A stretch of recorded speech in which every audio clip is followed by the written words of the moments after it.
I thought that my neighbors were like my protectors, but the neighbors were the traffickers. The men were next door neighbors, a neighbor around the corner, down the street. You know what I'm saying? And so these were the people who were like the undercover ones, and nobody suspected. My community that we grew up in, that I grew up in, was full of families, two-parent households. My grandmother and grandfather had 12 children. So my mom was like the oldest girl. So they had a lot of friends that they went to school with, that we went to church with. And so on Sundays, my grandmother would cook this big spread every Sunday, and people would just come from the community, the church, and they would come over.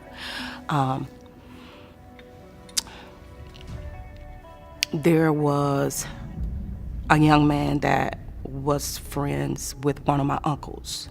They went to high school together. They was in the military together. Like, he was like one of the close family friends, kind of like, and he lived down the street with his wife and his 3 children. I can remember my mother had started a overnight job, and I have an older sibling, my brother is like the middle child. And so I would often sit on the front porch in the evening times, like when my mom got ready to, she was like, well, make sure you go in the house by this time. But of course, my older siblings, they didn't really monitor, what was taking place. This one neighbor that I'm speaking of approached me one evening and asked me to go to the lake with him. And he mentioned that I would give you money and buy you shoes, clothes, and stuff like that, like the other girls, because he knew that my parents wasn't financially able to buy us nice clothes and stuff like that. So he used that and asked me to, go with him to the lake, and he was very detailed, meet me at the bus stop around the corner at this time. And I did. And I can remember getting in the car with him and headed to the lake.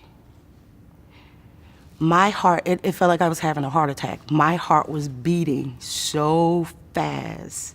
It's like it was about to jump out of my chest, because I was so afraid to, one, be in the car with him, two, and he was treating me as if I was an adult woman.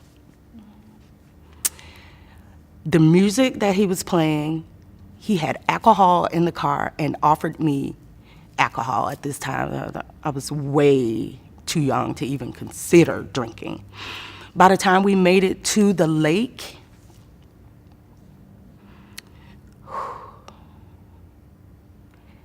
he got very aggressive with me.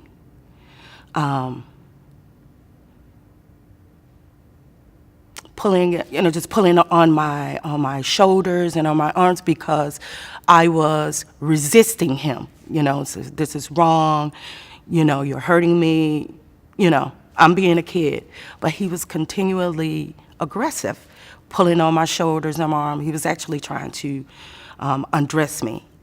And so finally, I just gave in to him, because I didn't want him to hurt me. And the look in his eyes, he had this look in his eyes that was just, wow, like he was looking at me as if I wasn't a 10-year-old.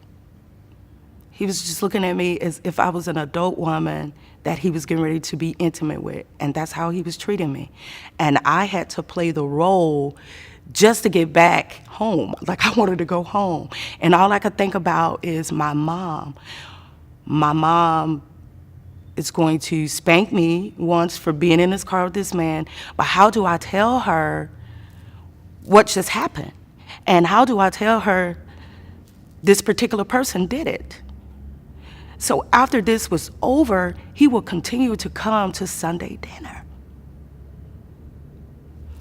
And my grandma was the type, when grown folks are talking, all the children go outside and play and all of this. Nobody ever noticed how he would brush up against me or wink his eye at me and different stuff like this. And I just wanted to tell on him, but I just didn't know how to tell them what he was doing. And he's sitting here with his wife and his children are playing outside with me. But I was just in the backseat of y'all car the other night having sex with your dad. Like, I was just not normal, not a normal kid. My mind was just, I won't say messed up, but it was like a puzzle. It really was like a puzzle. It just had all these missing pieces, and I didn't know how to put them together. And I didn't have a voice. He literally took it.